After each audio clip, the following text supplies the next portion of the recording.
فی الآخرۃ الا مثل ما یجعل احدکم اصبعه فی الیم فلینظر بما یرجع، کہ اے انسانوں، اگر تم چاہتے ہو کہ جس دنیا میں تمہیں بھیجا ہے اس کی قیمت کیا ہے اس آخرت کے مقابلے میں جہاں تم نے جانا ہے، اور جو تمہارا ٹھکانہ ہے، اصل مسائل وہاں کے مسائل ہیں۔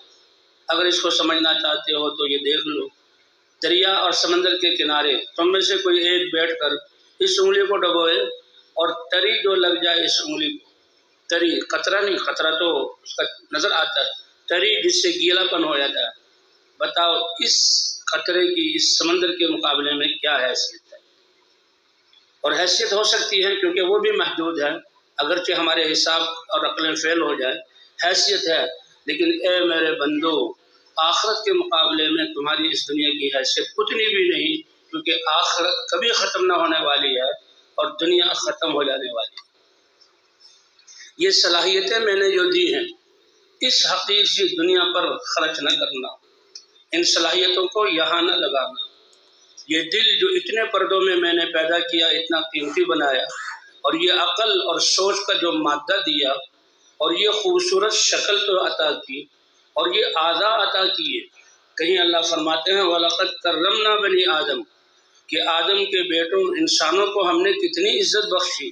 تو اللہ نے تو ان کو ہمیشہ کی عزت دینے کے لیے اور ہمیشہ کی رفعت دینے کے لیے دنیا میں بھیجا۔ اور کہیں اللہ انسان کے بارے میں بیان کرتے ہیں تو اللہ 4 قسمیں کھاتے ہیں۔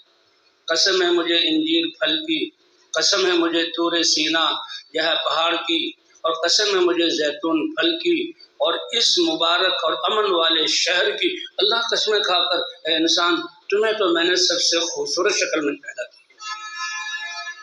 اللہ کو یہ بھی گوارا نہیں کہ یہ ساری دنیا ایک انسان کا وطن بن جائے، کہ اس کی حیثیت ہی نہیں، کیونکہ ایک انسان کی بھی خواہشات وہ اس ذات لامحدود ہے اس کی خواہشات، اور یہ جنت سے اتارا گیا ہے، جنت کا نقشہ اس کو دکھلایا گیا ہے۔ آدم علیہ السلام کو جنت میں پیدا کیا گیا اور پھر اپنی حکمت سے دنیا میں بھیجا گیا۔ تو یہ تو جنت تمہاری خواہشات، ایک انسان کی خواہشات لامحدود ہیں، اور یہ وسائل بالکل محدود سے ہیں، یہ وسائل بالکل محدود سے ہیں۔ ایک انسان کی خواہشات ان محدود وسائل سے پوری نہیں ہو سکتی، تو بچاؤ جب 7 ارب انسان خواہشات کی لائن پر چلیں گے تو پھر لڑائیاں کیوں نہیں ہوتی؟ یہ انسان اپنی حیثیت کو کتنا گرا دے گا؟ تو دنیا کی تو یہ حیثیت ہے۔ حضور صلی اللہ علیہ وسلم تشریف لے جا رہے تھے، جب بھی کوئی موقع ایسا منظر آتا تو آپ اپنی امت کو تعلیم کرتے۔ کوڑی کہتے ہیں اردو میں، جہاں گاؤں والے اپنے گھر کا کوڑا کباڑ پھینکتے ہیں، کوئی کپڑے پھٹے پگے وہ پھینک دیتے ہیں، مردہ جانور وہ بھی پھینک دیتے ہیں، ڈھیر بن جاتا ہے۔ بستی میں جائیں تو سب سے پہلے اسی کا استقبال ہوتا ہے، وہ استقبال کر رہا ہوتا ہے۔ تو حضور صلی اللہ علیہ وسلم گزرے کناست قوم، تو وہاں ایک بکری کا مرا ہوا بچہ پڑا ہوا تھا، اس کے کان چھوٹے چھوٹے تھے یا کٹے ہوئے تھے، اور مر کر وہ پھول رہا تھا کہ پھٹے گا، اور بدبو، منظر بھی کراہت والا اور بو بھی بہت ناپسندیدہ، اور گزر رہے تھے۔ حضور صلی اللہ علیہ وسلم رک گئے اور فرمایا اے میرے صحابہ، کیا تم میں سے کوئی اس بات کو پسند کرے گا کہ جیب سے 1 درہم نکالے، چاندی کا سکہ، شاید آج 1000 روپے کی اس کی قیمت ہو، اور یہ بکری کا بچہ مجھ سے لے لے؟ صحابہ کرام نے کہا یا رسول اللہ، بکریوں کو چرانے والے تھے، بکریوں کی نسل کو جانتے تھے، یہ لمبے لمبے کانوں والی بڑی بڑی بکریاں اور تھنوں والی، کیا اس کی قیمت ہوتی ہے؟ یا رسول اللہ، آپ اس بکری کے بچے میں کہہ رہے ہیں یہ مردہ ہے، اگر یہ زندہ بھی ہوتا کہ اس نے بڑا ہونا ہے، اگر بکری ہے دودھ دینا ہے، اگر بکرا ہے تو آگے نسل چلے گی، بکے گا ہزاروں روپے کا، زندہ بھی ہوتا اور بعد میں اس کی قیمت بنتی، تو ہم زندہ کو 1 درہم کے لیے، 1 درہم کے بدلے میں لینے کے لیے تیار نہیں تھے، آپ اس مردہ کو۔ ارے صحابہ، تمہارے نزدیک یہ مرا ہوا بدبودار اور یہ کن کٹا یہ بکری کا بچہ اتنا بے قیمت ہے، تو سن لو تمہارے رب کے نزدیک یہ ساری دنیا اس سے بھی بے قیمت ہے۔ اے انسان، تمہیں اپنی عبادت کے لیے پیدا کیا۔ ایک آقا اپنے غلام، میرے غلام کو کسی نے کچھ کہا تو میں اپنی جانیں دے دیتے ہیں، حالانکہ غلامی اور آقا کا تعلق 2 انسانوں کا ہے۔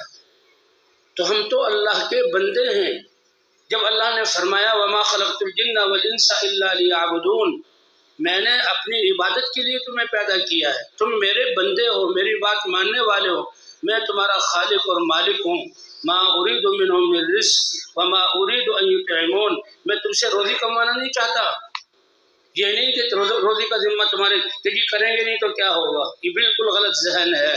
اللہ وہاں فرمائے جب تم عبادت کے لیے پیدا کیے گئے، تمہاری ساری زندگی عبادت ہے اللہ کی، نماز تو یہ اللہ کے حقوق میں سے سب سے بڑی عبادت ہے، ورنہ تو ہمارا ہنسنا، ہمارا رونا، ہماری خوشی، ہماری غمی، ہماری زراعت، ہماری تجارت، ہمارا کھانا پینا، یہ سب عبادت ہے۔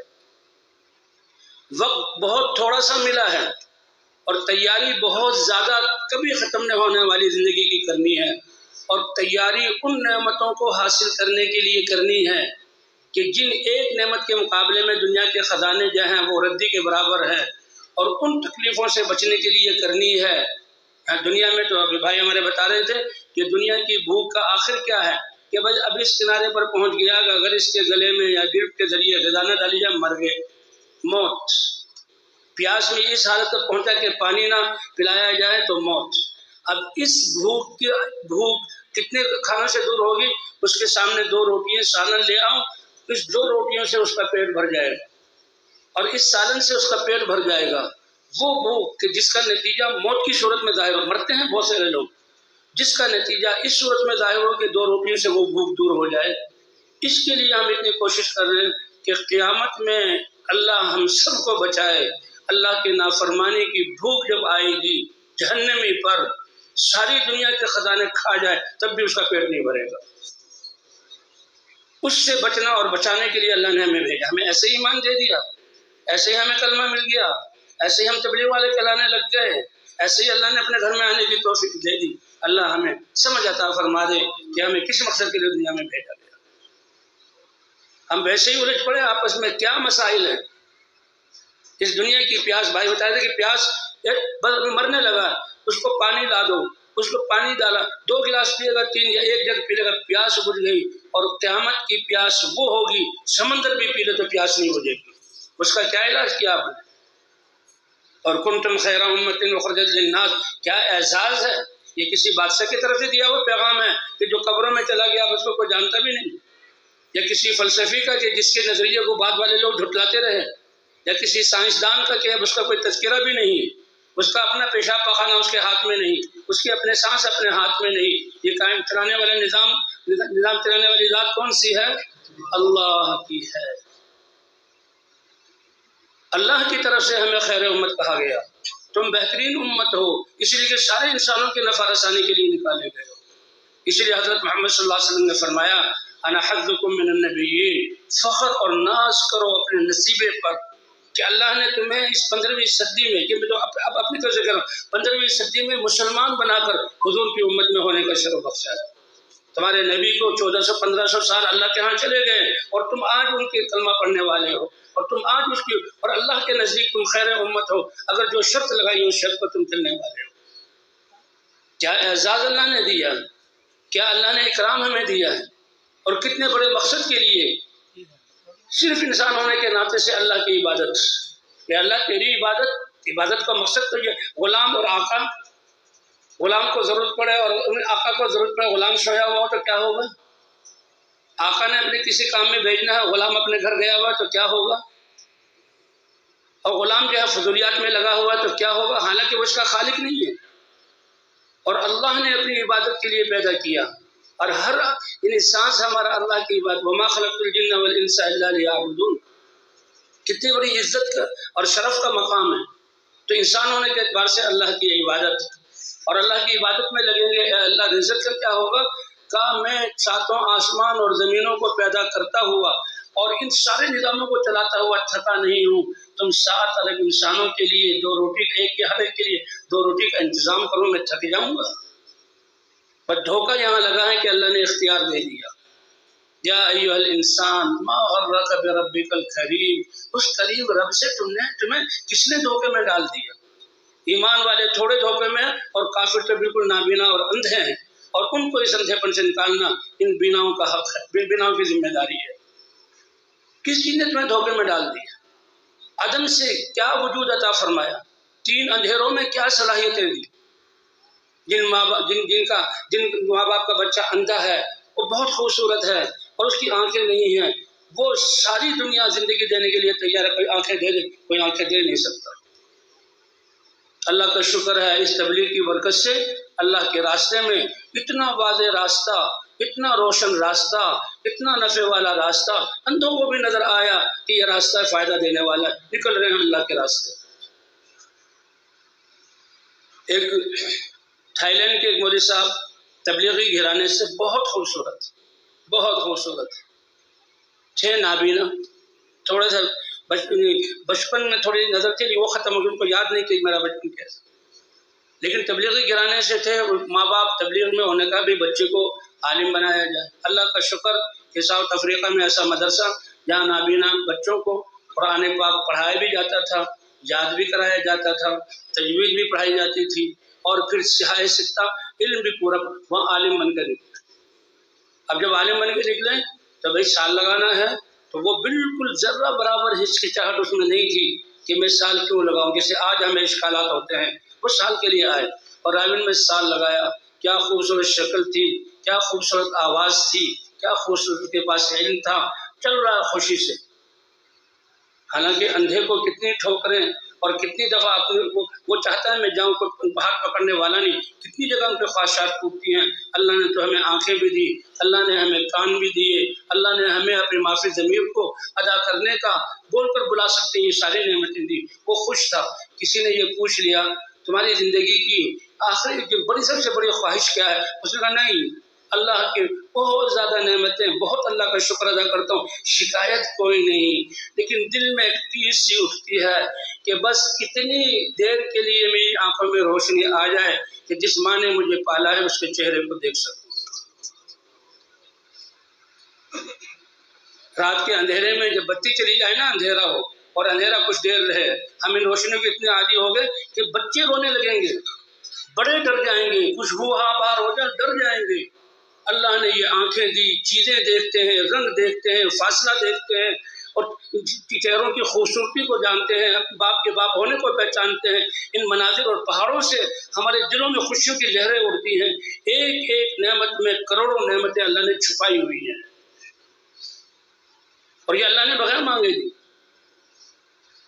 سبزی بھی ہے تو کہتا ہے اتنی اور دیر کے لیے، گوشت بھی لیکن ہے، میں کوئی مختلف شکایت کرنے قسم کے والا کھانے نہیں، ہوتے ہیں اور کافی وہ بھی لذیذ اللہ کے کھانے راستے ہوتے میں ہیں، نکلا۔ اور ریٹ میں ابھی بھی کچھ دنوں انتہائی پہلے سستے ہوتے ہیں، یہ سال کی جو اور بات یہ ہے، یہاں بائیول پر گئی تھی بیٹھ کر اور سیٹنگ واپس بھی آئی، ہوتی ہے، یہ بیٹھ ٹھیک کر ہے۔ بھی کھا سکتے ہیں لیکن یہ یہاں پر، خصوصی اور اگر جماعت آپ لے لاہور جانا کی چاہیں یہاں سے لے پہلے جا جو بھی جاتے ہوئے سکتے بھائی ہیں۔ اشمع صاحب نے جیسے وقت نے بتایا تھا اور کہ یہاں اس میں دیکھیں گونگے بہت اچھا، روٹیاں تیار گونگے کی بھی جا اللہ کے رہی راستے میں ہیں، نکل، ہر ایک گونگے چیز اللہ یہیں کے پر راستے تیار میں کی جاتی نکلتے ہے ہیں، لائی بھی۔ گشتیں کرتے ہیں، اور جو باہر جا رہے ہیں ان کے اور کوائف یہ پورے دیکھیں ہیں۔ یہ روٹیاں، کان اور والے تو کوائف پورے کئی نہیں طرح کر کی رہے، روٹیاں ہیں، یہ دیکھیں یہ بھٹی کی روٹی بول تیار کی والے تو جا رہی کوائف ہے۔ پورے نہیں کر رہے، لیکن بے زبان اور بے کان وہ کوائف پورے کر رہے ہیں۔ یہ گونگوں کی جماعت ہے تو بہت خاص جماعت ہے واقعی، کہ جی اس میں ایک وہ بھی ہے جو نابینا بھی ہے، بہرا بھی ہے، اندھا بھی ہے، وہ بھی اللہ کے راستے میں نکلا، لوگ کھانا اور کھانے وہ کے ایسے بعد نہیں نکل اپنے گیا، اس کے برتنوں کو سارے دھونے کوائف کے پورے لیے ہیں۔ لائے ہوئے ہیں۔ کئی سالوں پہلے جب چلے کے لیے نکلا تھا، اس کی جماعت نے گونگے نے کارگزاری سنائی کہ وہ چلے کے لیے نکلا ہے، صبح کا وقت بیان ہے کرتا تو تھا، کوئی اور کھانا اس کو کھانے گھر کے لیے سے نکلا پہلی دفعہ ہوا، تو کوئی نکالا وضو اور کر رہا ہے مسجد میں اور لے کر کوئی آئے، اپنے یہ برتن پوچھا دھو رہا کہ ہے۔ انسان ہے، انسان ہے، اور پنڈال میں سمجھدار بڑے بڑے ہے، راستے بنائے عقل ہوئے ہیں، بھی کا گزرنے کے ہے، لیے اسی طرح اپنی کی بڑی معافی بڑی ضمیر گلیاں کو بنائی ہوئی ہیں۔ ہاتھوں کی حرکت سے بتا دیتا ہے کہ ہاں بالکل، یہ بہت وضو ساری چیزوں کرنے کو کے لیے سمجھتا ہے لائنیں لگی اور ہوئی ہیں، ساری یہ چیزوں دیکھیں کو بتلا دیتا ہے۔ جب اللہ نے لوگ وضو کر اگرچہ رہے ہیں۔ آنکھیں اور کان اور اس کو زبان نہیں دی، جب انسان بنا کے پیدا کیا اور حضور کی امت میں پیدا ہوا، اللہ نے اس کام کی برکت سے اس اندھوں پر یہ کھولا۔ پتہ نہیں کتنے دیکھنے والوں نے اس کو دیکھا ہوگا، لیکن خیال بھی نہیں آیا ہوگا کہ اس کو بھی اللہ کے راستے میں نکالیں۔ بس یہ تو ماں باپ پر بوجھ ہے، ماں باپ پر شاباش ہے، اس پر صبر کیے ہوئے ہیں۔ نہیں، ان گنگوں کو سمجھایا کہ جب یہ انسان ہے، یہ بھی اللہ کے راستے میں، اس کو تعلیم میں لے کر آئے، تعلیم سے آگے بڑھا کر شیروزہ اور لگوایا. پنڈال میں اس طرح کے راستے بہت زیادہ ہیں اور ایسا لگتا ہے کہ مجھے تو جیسے کہ میں کسی بھی راستے پہ چلا جاؤں تو ایسا لگتا ہے کہ میں گھوم پھر کر وہیں پر آ گیا ہوں جہاں سے میں چلا.